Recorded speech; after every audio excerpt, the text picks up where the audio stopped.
안녕하세요. 훈민정음을 활용한 영어 발음 표기의 고재윤입니다. 오늘은 비틀즈 노래 두 번째 Let It Be입니다. Let It Be는 어떻게 해서 소리가 나고 L 발음은 어떤 현상을 갖고 있는지 그 내용과 담긴 의미도 함께 살펴보는 시간을 갖도록 하겠습니다.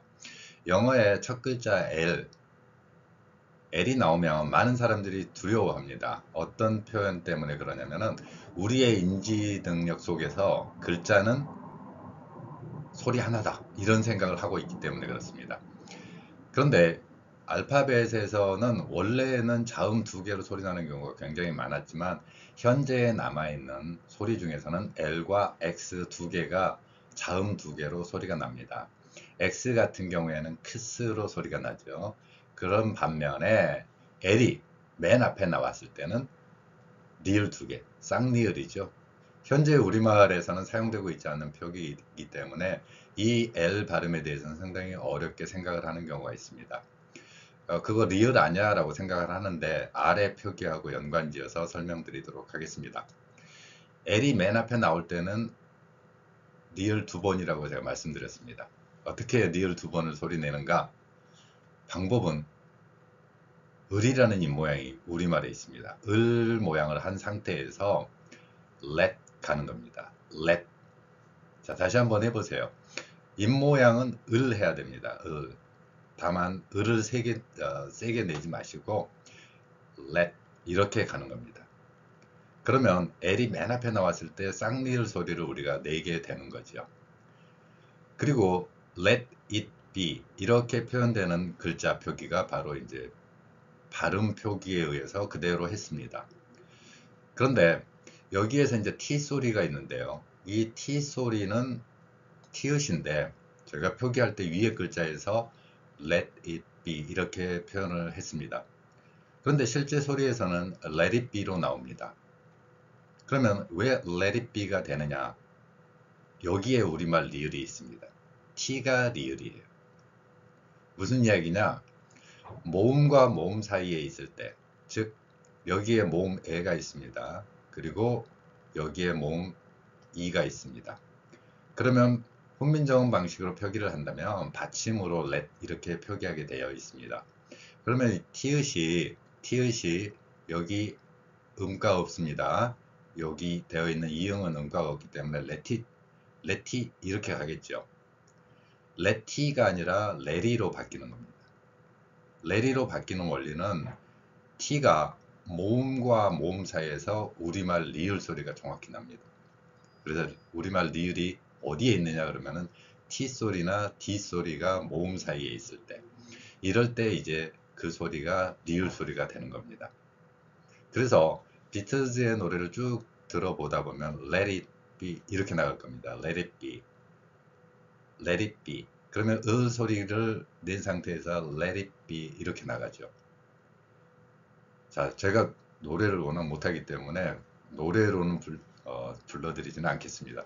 여러분들이 아시는 멜로디에 따라서 흥얼거리시면 될 겁니다. 그래서 Let it be, Let it be 이렇게 나오는 겁니다. 비틀즈 노래 중에서 이제 Let it be가 있는데 오늘 이제 같이 살펴볼 내용입니다. Let it be라는 자체로서도 뭐 L 발음 하나 가지고도 1시간 수업이 되겠지만 관련 내용은 아래 동영상을 참고하셔서 L과 R 발음 그리고 우리말 리을이 영어에서 어떤 소리로 나는지를 한번 살펴보실 수 있을 것입니다. 그 다음에 나오는 게 Let It Be 노래에서 가장 많이 나오는 게 이제 Speaking Words 이 표현입니다. 그러면 Speaking이 아니라 Speaking이라고 제가 밑에 적어놨습니다. 이 표기를 보면은 S를 슈옷으로 했고요. P는 쌍비읍으로 표기되어 있습니다. 자, 왜 그러냐면은 영어의 의문 현상 중에서 S 뒤에 P가 나오면은 우리말 쌍비읍 소리가 납니다. 발음 표기의 원리는 아니고요. 의문 현상에서 나타나는 거예요. 그래서 스피킹이라고 한다고 해서 틀렸다는 발음은 아니지만 자연스러운 의문 현상에서 나오는 소리가 S 뒤에 어떤 T라든가 K라든가 이런 소리가 올 때는 쌍기역이나 아니면 T가 올 때는 뭐 쌍디귿으로 소리가 나는 이런 현상이 영어 음운 현상에서는 발생을 하죠. 이 S 뒤에 P가 나올 때 쌍비읍으로 표기하듯이 이런 표현을 그대로 적용하면 됩니다. S 뒤에 P 나오면은 여러분들 무의식적으로라도 spoon, stores 이런 식으로요. 그래서 S 뒤에 P가 있을 때는 쌍비읍으로 소리를 내면 됩니다. 그래서 비틀즈의 노래를 들어보면은 거기에서 똑같이 speaking이라는 표현을 하고 있습니다. 그런데 제가 지금 S와 P를 을을 넣지 않고 표기를 했습니다.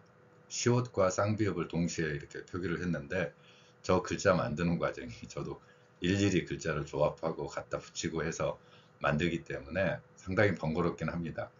왜 이렇게 하느냐 하면은 영어에는 으 발음이 없습니다. 으 발음이 없는데 이거를 을을 넣어서 표기를 하는 경우가 있습니다. 물론 우리말에서는 으가 기본음이기 때문에 그 을을 넣는다고 해서 문제가 생기지는 않지만 제가 굳이 저렇게 표현을 하는 데는 훈민정음 표기 방식에 의해서 일뿐 아니라 그 표기와 발음이 일제강점기를 거치면서 일본인 학자들의 그 연구 성과를 흉내내고 또 일본어 발음 표기의 원리를 적용한 결과이기 때문에 일부러라도 힘들지만 저렇게 표기를 하는 겁니다. 무슨 이야기인지 이 원리에 대해서는 제가 아래 동영상에서도 많이 말씀을 드렸습니다. 일본어의 기본 원칙은 자음과 모음이 함께 갑니다. 자음 혼자만 쓰이는 경우 없고 자음 두 개가 동시에 나오는 경우는 절대로 있을 수가 없는 일본어의 원칙입니다. 그래서 제가 지금 비틀즈 노래를 가져온 이유 중에 하나도 여기에 보면 두 군데에서 첫 글자에도 자음 두 개가 겹치지만 받침으로도 이렇게 세 개 혹은 두 개로 표현할 수 있는 소리가 표현되고 있습니다. 그다음에 자음이 이게 만약에 겹쳤으면은 일본어 방식으로 하면 저기에 자음 하나를 소리 하나의 특성으로 분류할 수 없기 때문에 무조건 저기에 을을 넣습니다. 그래서 저기 뒤에 나와 있는 글자 같은 경우 만약에 일본어 방식으로 한다면은 words 이렇게 표현하게 되어 있습니다. 을을 전부 넣어서 받침 표기를 못하는 거죠. 그러면 무슨 문제가 생기느냐? 일본어 방식을 따랐다는 그 하나도 기분이 좀 나쁠 수 있는데 훈민정음 표기 방식에서는 자음을 두 개 겹칠 수 있고요. 그리고 이 자음 두 개가 겹칠 때는 필연적으로 하나가 좀 강하고 나머지는 약하게 소리가 납니다. 그래서 제가 이제 대표적인 사례로 우리말에서 삶이라는 글자를 가져와 봤습니다. 이 발음에 대해서는 뭐 표준이 뭐냐 이렇게 하는 근데 삶은 아니고 삶 이런 표현을 하게 됩니다. 여러분 한번 읽어보세요. 자, 리을 미음의 받침이 두 개가 있습니다. 만약에 일본어 발음이다 그러면 사르무가 될 겁니다. 사르무. 그러면 일본어에서는 그렇게 안 할 것 같아요. 그러니까 일본어의 기본 보면 우리말 섬이 있으면 섬이라는 말이 일본어로 가면은 받침 미음이 사라지고 어가 바뀌면서 일본에는 어가 없기 때문에 시마가 됩니다. 그래서 맨날 독도 문제 뭐 다케시마, 후쿠시마 이 시마가 바로 우리말 받침에 있는 그런 표기입니다. 근데 일본어로 가면서 이제 거기에 모음을 일본어는 무조건 넣어야 되니까 섬이라는 글자가 시마가 되고 이걸 어떻게 할 수 있냐면은 일본어에서 섬을 나타내는 두 개의 표현이 있습니다. 하나는 우리말을 흉내낸 섬이 있어요. 그리고 한자 발음으로 우리는 도라고 읽는 섬 도자가 있습니다. 제주도, 뭐 완도, 진도 이렇게 표현한 도. 이게 섬의 한자어 표기입니다. 그러면 이 한자어로 표현하는 일본어 발음은 뭐가 되냐면 중국어 발음하고 유사하죠. 다오가 됩니다. 그러니까 도라는 발음 대신에 다오 발음으로 바뀌듯이 그래서 일본인들이 섬을 표현하는 두 가지가 보면은 시마나 다오가 됩니다. 이런 원칙이 이제 적용되는 거죠.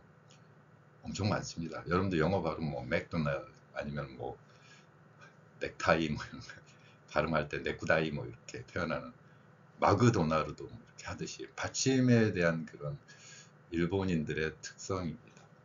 받침 발음에 대한 거기 때문에 두 개의 자음을 겹친다는 것은 일본어 방식으로 할 수가 없습니다. 그럼 교묘하게 거기에 을소리 들려 이렇게 하면서 모음 하나를 추가하거나 이렇게 됐죠. 그러면 이제 다시 돌아와서 S 뒤에 S를 시옷이라고 했고 P는 쌍비읍으로 소리 나기 때문에 저걸 읽으면 speaking 이렇게 됩니다. speaking. 스는 좀 약하지요. speaking이 좀 더 강한, speaking 여기에 좀 더 강한 소리가 되는 것입니다. 자음이 겹칠 때의 현상입니다. 그럼 받침으로 날 때는 어떻게 되느냐? 자, 위에 WORDS, words, 말씀 이런 이야기가 됩니다. 그럼 이걸 만약에 받침으로 그대로 표현한다면 R에 해당하는 리을, D에 해당하는 디귿, S에 해당하는 시옷 이렇게 받침으로 자음이 3개가 겹칩니다. 당연히 받침 3개 겹치면 자음으로 3개 겹친다고 생각을 하면 그거 인간들이 소리 내기에는 힘들어요. 그래서 저렇게 자음이 겹치는 상황이 되면 분명히 강한 소리 하나 빼놓고 나머지는 소리가 흘려지게 됩니다. 더구나 R 발음이 여기서는 words 섞인 것 같지만 굉장히 약한 발음으로 words 이렇게 납니다. 그러면 words라는 발음은 아닌 거죠. 3개의 글자로 표기되는 그런 발음은 아닙니다. 그래서 speaking words 이렇게 나가는 거죠. 자, 이 글자에 담긴 원리가 바로 그겁니다. 사람의 소리를 정확하게 세종대왕이 소리로 표현했다 하는 원리가 이 부분입니다. 자음이 겹칠 때 영어의 알파벳이라고 한다면 이렇게 그냥 자음 3개를 주르륵 눌러놓으면 됩니다. 이게 글자 표기의 원리예요. 왼쪽에서 오른쪽으로 그냥 음수 하나씩을 합니다. 그런데 훈민정음 방식에서는 그 소리들이 겹칠 때, 자음이 겹칠 때 같은 경우에 받침으로 일정한 흐름을 갖더라라는 것을 인식을 하고 있었던 거죠. 놀라운 지혜입니다. 그리고 지식이고요. 자, 그 다음에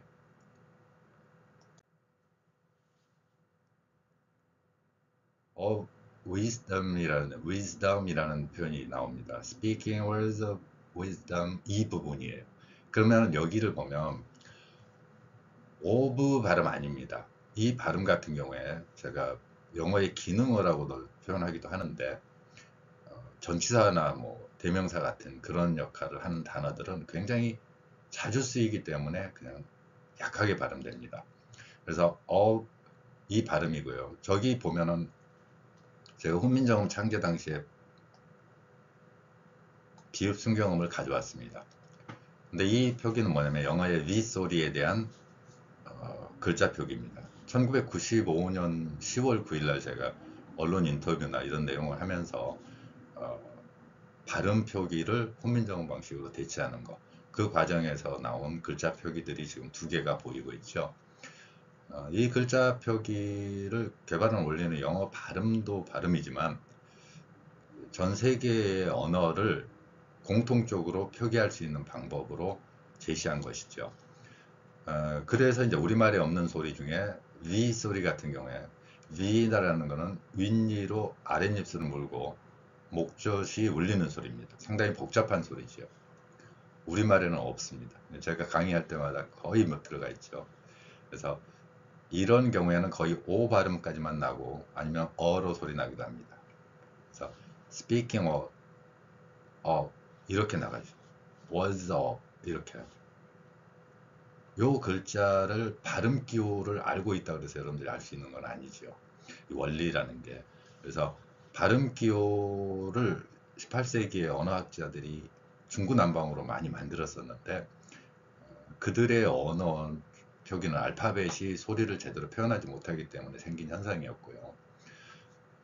어찌됐건 그 로마자라고 불리는 알렉산더 대왕의 원정 이후로 알파벳이 전 세계에 그냥 쫙 오늘날까지도 퍼지고 있으면서 그 글자가 소리내지 못하는 여러 가지 특성들을 가지고 있죠. 그 단점이기도 합니다.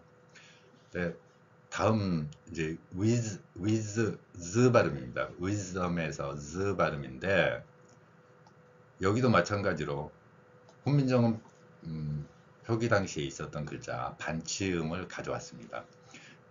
세모 모양의 글자지요. 세모 모양의 글자이다 보니까 다르게 읽을 수도 있지만 반치음이 유성음이었다라는 그런 자료가 있어서 그 특성, 영어의 스도 아니고 즈도 아닌 그 중간 정도이면서 목젖이 울리는 소리, 상당히 어렵지만 신기하게도요, 한국인들의 언어 구조에서는 그게 있습니다. 제가 지금 훈민정음 표기 방식으로 글자를 써놨고 누가 보면은 저게 뭐야 라고 하는데 몇 번 익숙하게 되면 실제로 영어의 z 발음을 저런 식으로 섞어서 낼 수 있게 되는 것을 보았습니다. 그런데 이 z 발음 같은 경우에 wisdom 이렇게 가는 거죠. 그래서 z가 좀 어려우신 분들은 일상생활에서 제가 자주 하라고 표현해보라고 하는 게 상대방 호칭할 때 자기 그러지 말고 자기 한번 해보고, 그리고 자기 그러면 상대방 반응이 대부분 어떻다고요? 너 누굴래? 이렇게 나와. 저거 진짜 이거 z 발음을 몇 번 연습하다 보면 한국인의 언어 구조 DNA 속에서 남아있다고 확신을 하기 때문에 금방 합니다. 단 이제 그걸 의식적으로 해야 되니까 지금은 사라지고 없기 때문에 z 발음을 제가 표기를 바꿔서 글자 표기를 다르게 하면은 신기하게도 발음이 달라지면서 교정이 돼요. 여러분들 중에서도 경험하시는 분들 굉장히 많을 거예요. 이 글자 표기를 이렇게 해놓고 나서 기호를 다르게 하니까 다른 소리를 내기 시작을 하는 경우를 볼 수 있습니다. 대부분의 경우에 효과를 봐요. 그리고 이제 wisdom이라는 게 나와서 제가 이제 이 지혜라는 말이 뭐냐, 이게 이제 지식이라는 것, knowledge, 이 knowledge라는 발음, 지식입니다. 지식과 지혜인데 아마 비틀즈의 생각은 그런 거였던 것 같아요. 그러니까 엄마가 전해주는 말, 지혜의 말씀인데, 그러니까 speaking words of, 그 words가 뭐냐면은 지혜의 말씀이라고 했어요. 지식이 아니라 wisdom이라는 이 발음이 되는데 지혜의 말씀이기 때문에 그러면 let it be를 어떻게 번역할까 저는 그 생각을 해봤죠. 그래서 제 개인적인 경험입니다. 그 독자분한테서 이제 제가 쓴 초기의 책 중에 뭐 징글리시, 콩글리시, 잉글리시라는 일본식 영어 징글리시, 한국식 영어 콩글리시, 그 다음에 진짜 잉글리시 이렇게 가지고 쓴 책이 있습니다. 그때 많이 좀 팔렸었는데 어쨌든 그 책의 독자예요. 독자분인데 30년 전의 일입니다. 근데 그 어머니가 그 책을 사오셨대요. 제 책을 사와가지고 공부 안 하니까 영어 공부 좀 쌓아라, 지식을 좀 쌓아라라고 이제 제 책을 전달했나 봅니다. 그 책 사실 수 없어요. 제가 말씀드리지만 책 장사 아니에요. 그래서 여러분들이 지금 중고 서점에서나 간혹 구할 수 있을지 모르겠는데 어쨌건 그 책을 이제 어머니가 전해주셨는데 그리고 나서 그 어머니가 돌아가셨다고 하더라고요. 그러니까 어머니가 사주신 유품이 됐는데 그분이 이제 그 책을 엄마가 사준 유품처럼 받고 공부를 하셨대요. 그리고 이제 세월이 흘러서 지금 많이 성공하셨더라고요. 결혼하시고 또 애도 낳고 이렇게 한다고. 그래서 한 두세 달 전에 저한테 일요일 날 저 찾기 힘들어요. 저 전화번호나 저 원래 이렇게 살아서. 근데 구글링으로 열심히 하다가 혹시 이 번호일까 하고 전화를 했었는데 그 전화번호에 이제 연락이 닿았어요. 그래서 이제 말씀하시더라고요. 그래서 제가 이제 그래서 뭘까라고 했는데 그분의 이제 말씀이 그거예요. 저를 좋아할거나 저에 대한 무슨 호감 막 이런 게 아니죠. 곰곰 생각해 보세요. 제 책이 그분에게는 뭐였습니까? 어머니, 어머니의 말씀이고. 그럴 때 지식을 쌓는 거, 지식을 쌓기 위해서는 이런 게 필요하지만 또 그분이 지혜롭게 살아오셨어요. 엄마의 마음을 새기면서. 그게 지혜라고 저는 생각을 해요. 지식을 떠난 지혜로운 거죠. 그분이 그 힘든 상황 견뎌 오셨을 거고, 젊은 어린 나이에 어머니가 돌아가셨을 때 그 마음은 어떻겠어요? 근데 그 속에서도 잃지 않고 살아오신 거, 엄마가 지식 쌓고 세상을 헤쳐나가는 힘, 지혜롭게 세상을 살아라 라는 거죠. 아마 이거 비틀즈 노래에서도 비슷할 거라고 생각을 합니다. 그러면 이제 저는 이 Let It Be를 어떻게 번역을 하는 게 좋을까? 이건 제 개인적인 번역입니다. 그래서 저에게도 어머니, 이제 지금은 돌아가셨지만, 어머니가 제가 뭔가를 이렇게 하고 막 힘들어하고 노력하고 그럴 때 꼭 해주시는 말씀이 있었어요. 그게 지식의 말씀은 아닙니다. 지혜의 말씀이죠. 어머니는 아야, 너무 애쓰지 마라. 이 애쓰지 마라라는 표현. 어머니는 뭐 제가 뭔가를, 저는 불효자지만 뭘 자꾸 뭘 보답해야 되고 뭔가를 경제적인 됐건 뭐가 됐건 해야 된다는 생각을 항상 가지고 있게 마련이잖아요. 아무래도.